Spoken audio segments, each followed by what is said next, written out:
खुलुमबाय गोजोन फुंबिलिनि बयनिसिमबो गोजोन हामलायनाय जासिहरग्रोनाय थाबाय। बेजों लोगोसे नोंथांमोन गासैखौबो आंनि केके लाइभ बड' रादाबाव बरायबाय आरो दासिमनि मोननैसो खौरांखौ नोंथांमोननि थाखाय लानानै फैलायबाय। चेनेलाव गोदानै फैदोंब्ला अन्नानै लाइक खालाम आरो साबस्क्राइब खालाम। नोंथांमोननि थुलुंगा होनायजों बोलो मोननाय बायदि दानिया फै जोङो मोननैसो खौरांखौ मिथिनानै लानि। गाहाय रादाबाव दङ गरेसरनि गबसार ओनसोलनि 2022 मायथाइयावहाय अल इन्डिया केराटि बादायलायनायाव उषा रानी बसुमतारिया सनानि मेडेल देरहासार जानानै आवग्रिनो हादों। 24थि अल इन्डिया बादायलायनायावहाय बियो जोंनि बर' हारिनि थाखाय मोनसे देरगाथाव बाथ्रा। गरेसरनि गबसार ओनसोलनि 2022 मायथाइयावहाय अल इन्डिया काराटि बादायलायनायावहाय उषा रानी बसुमतारि बिथाङा सनानि मेडेल देरहासार जानानै फैनो हाबाय आरो सनानि मेडेलखौ आवग्रिनानै लाबोनो हाबाय।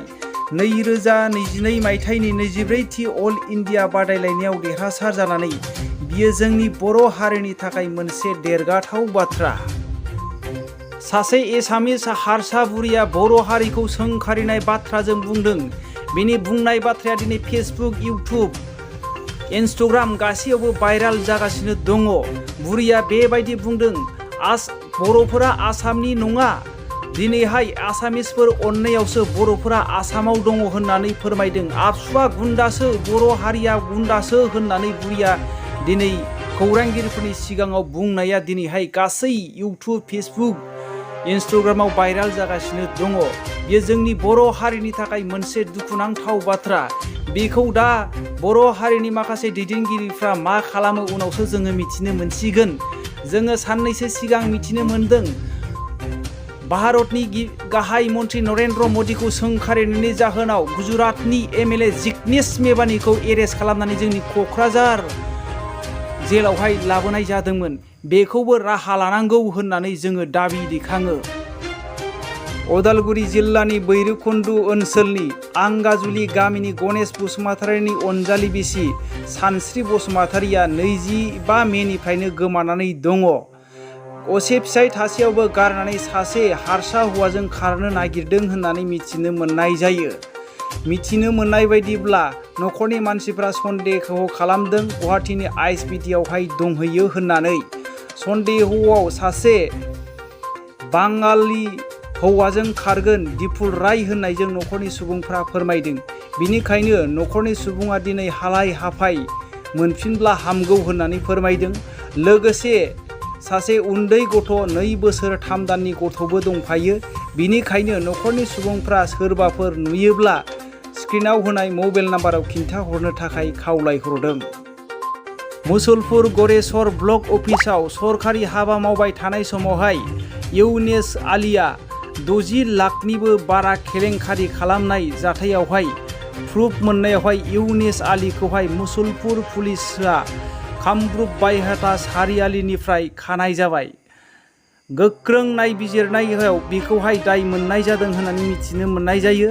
मानोना सिगां भिडिअ' भुपेन दासखौहाय लोब्बा दङ होननानै प्रुफ मोननायावहाय बेखौ एरेस्ट खालामनानै जोबथेसालियाव दैथायहरनाय जादोंमोन। उदालगुरि जिल्लानि टंला हाइ स्कुलनि साखाथियावहाय कृषक मुक्ति संग्राम समितिया मैया 2 घन्टानि धरना खालामदों। हानि फाट्टा होनांगौ होननानै बिथांमोनहा बुंदों।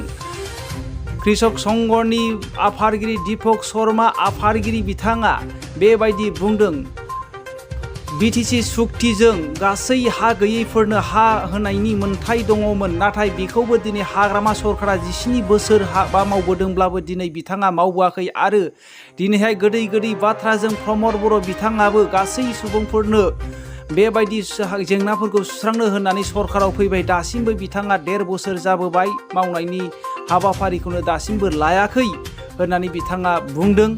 आरो दिनैहाय जुदि रामदेब बायदिनो 3,000 हा होनो हायोब्ला जों गोदो गोदायनिफ्रायनो रायजो जाबोनाय सुबुंफोरनो मानो होनो हाया होननानै दीपक शर्मा बिथाङा बुंदों। जुदि थाबैनो राहा लानाय जायाब्ला बिनिफ्राय गोख्रोंनिफ्राय गोख्रोंसिन सोमावसारनाय जागोन होननानै बिथाङा खौरांगिरिफोरनि सिगाङाव बुंनायखौ जोङो मिथिनो मोननाय जायो। बिटिआरनि चिफ मावफुं सोद्रोमा प्रमद बर' बिथाङा हाग्रामा महिलारिखौ बेरफ्रुसार बिबुंथि होदों। क'क्राझाराव गोदान लामा बानायनाय अन्थाइ खाम्फा गायसननायाव खौरांगिरिफोरनि सिगाङाव बेबायदि होनदों। दिनै हाग्रामा महिलारिखौ आंनो गोनांथि गैया, हाग्रामानोसो आंखौ नांगौ होननानै बिथाङा बुङो। गावनि क'क्राझारावनो मोजां खामानिखौ मावफुंजोबनो हायाखै, गुबुन जायगानिखौनो दोनथ'। 300 कौटिनिबो बारा ऋण खालामनायखौ दिनै सुखुबोनांगासिनो दङ होननानै बिथाङा बुंदों।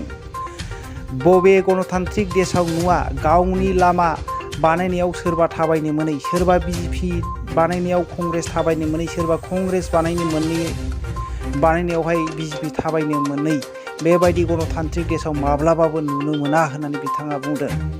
आरो माब्लाबाबो इउपिपिएल आरो बिपिएफ मोननै दलजोंहाय सरकार दानो हाया, गोरोबनो हाया। मानोना केलेंकारिजोंनो बुंफबनाय 17 बोसोर गोजोननाय गैयै थासारियावहाय रायजो खुंबोदोंमोन हाग्रामा महिलारिया। नाथाय जोङो दिनैहाय राजनितिकआवहाय गांनानै फैयाखै, जौगानाय हाबा मावनो थाखायसो फैदों होननानै बिथाङा खौरांगिरिफोरनि सिगाङाव बुंदों। गुण'त्सव नैथि दिनावहाय साबकाटा एलपि स्कुलावहाय थांनानै बिथां बिहुं ब्रह्म, क'क्राझार सिआइटि कलेजनि एसिस्टेन्ट प्रफेसार बिथाङा गासै फरायसाफोरखौहाय आनजाद नायनायनि उनावहाय फरायसाफ्रा एसे बर'फोरना मोजां होननानै बिथाङा फोरमायदों, नाथाय मुस्लिम आरो सावथालफोरना एसे डाउन दङ होननानै बिथाङा फोरमायदों। बियो बिमा बिफानि गार्जेनफोरनि एसे लेहेमिया जानो हागौ होननानै बिथाङा फोरमायदों। नाथाय दिनै बिथाङा मोनसे दुखु मोननाय फोरमायदों, बर' बिजोंनि माखासे बिजाबफोरावहाय 10निफ्राय 15% गोरोन्थि दङ होननानै बिथाङा फोरमायदों। बियो हाखु दाखु एसामिसनिफ्राय ट्रेन्सलेट खालामनायाव जानो हागौ होननानै बिथाङा बुंदों। नाथाय दुखुनांथाव बाथ्राया बेसो, हाइ अथ'रिटि साइन होनायनि सिगां बिथांमोनहा भेरिफिकेसन खालामनानै नायनांगौमोन होननानै बिथाङा बुंदों। बेजों लोगोसे दिनैनि रादाबा एसेनोसै। रादाबखौ जोबनायसिम खोनासंनायनि थाखाय बयनिसिमबो साबायखर थाबाय। जै बर' हारिनि जै।